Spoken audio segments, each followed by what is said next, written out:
Se vouloir libre, c'est aussi vouloir les autres libres. Bienvenue dans Espace L, notre bel espace de sororité, le podcast 100% dédié à la femme. Je suis Awa et c'est un plaisir de passer ces quelques minutes avec vous. Nous continuons avec les différents épisodes de notre podcast. Et dans cet épisode, nous allons parler du féminisme, cet engagement qui fait beaucoup parler. Notre invitée de ce podcast s'appelle Oumou Salif Touri. Elle est militante féministe engagée. Elle est la coordinatrice de Fémilids. Bienvenue Oumou. Bonjour Awa. Ça va? Oui, ça va, merci. Bien. Oumou, on veut connaître ton parcours et ce qui t'a poussé à t'engager dans le féminisme.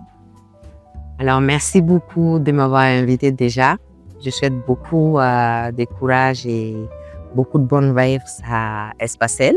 Merci. Alors, pour mon parcours, je pense qu'il y a pas de déclic. C'est juste le quotidien, l'engagement qu'on a et le vécu du quotidien qui t'amène juste à t'affirmer. Je pense que c'est pas vraiment un déclic, c'est une affirmation de soi. Est-ce que tes convictions te permettent de t'affirmer féministe ou pas? Si la réponse est oui, c'est que tu l'es. Mais c'est un long chemin d'introspection, de questionnement, de réponses, mais aussi de remises en question. Et finalement, de déconstruction, oui, et finalement, de paix. Engagement. Vraiment, et c'est une belle lutte, et on peut le dire. Alors, quelle est la définition du féminisme et quels sont les principes qui le fondent en réalité? Je pense que le féminisme, c'est un mouvement politique et social qui vise à l'égalité des genres. Et les principes qui les fondent, c'est les principes du respect du droit de la femme. Il y a aussi les principes de la non-discrimination, de l'égalité des genres, etc. Je pense qu'on a beaucoup de principes qui fondent les féminismes. Et ce qui est important, c'est de se reconnaître dedans, c'est savoir les défendre et savoir les valoriser aussi en tant que militante. Ok. En tant que militante, comment s'est passée l'évolution du féminisme dans le temps et comment s'est-il manifesté à travers les décennies? Parce que ça va nous faire une belle histoire, mais je pense que le féminisme a beaucoup évolué de la revendication avant à la pratique de la revendication. Pas commode, je vais dire, parce qu'après, il y a eu, on va revendiquer les droits. En fait, les droits les plus basiques ont été obtenus par le combat. Si aujourd'hui, on se met ici et qu'on arrive à avoir des discussions et qu'on a le droit de voter, le droit d'aller à l'école, le droit de parler dans des espaces comme ça, c'est parce qu'il y a eu des femmes qui se sont battues. Oui. Et nous, avec l'autre génération, avec l'évolution du féminisme, on se retrouve très, très en avance grâce aux nouvelles technologies qui nous donnent accès à un monde beaucoup plus vaste. Et nous sommes devenus les féministes 2.0 avec les réseaux sociaux qu'on utilise pour mener la lutte qui nous tient tant à cœur. Je pense que ça a eu une belle évolution et je pense que ça devrait continuer au fil du temps. C'est une lutte qui ne meurt jamais. Ok, et ces stéréotypes, ces présenteurs sociaux qui sont autour du féminisme, surtout au Mali, quand on s'autoproclame féministe engagée, on est taxé de... Je vais peut-être dire ça sur les réseaux sociaux, mais vraiment, c'est des mots vraiment choquants qu'on prohibait à ton endroit et tout. Bon, moi, je pense que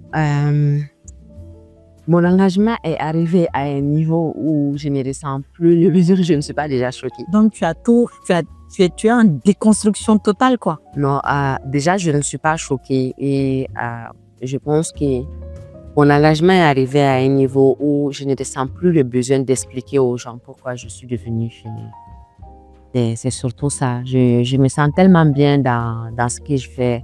Je suis tellement convaincue par les valeurs que je défends que je ne me sens plus obligée de donner une explication à qui que ce soit par rapport au féminisme. Et je pense que c'est une lutte pour l'égalité de genre. Et ce n'est juste pas une lutte pour la femme, c'est une lutte pour la justice sociale surtout. Ok, je vais revenir à ça avec une question. Quand tu dis que c'est une lutte pour la justice sociale, et nos he-for-she, les hommes féministes, et la posture, elle est à nuancer ou voilà? Parce qu'on remarque que ce sont les he-for-she même qui sont... En fait, ce qui est bien avec les féminines, c'est que ce n'est juste pas une histoire des femmes ou d'hommes. C'est une histoire de conviction et on ne peut pas remettre en cause la conviction de qui que ce soit. Mais on sait juste que c'est une lutte si tu partages pas les valeurs, si tu n'as pas les convictions.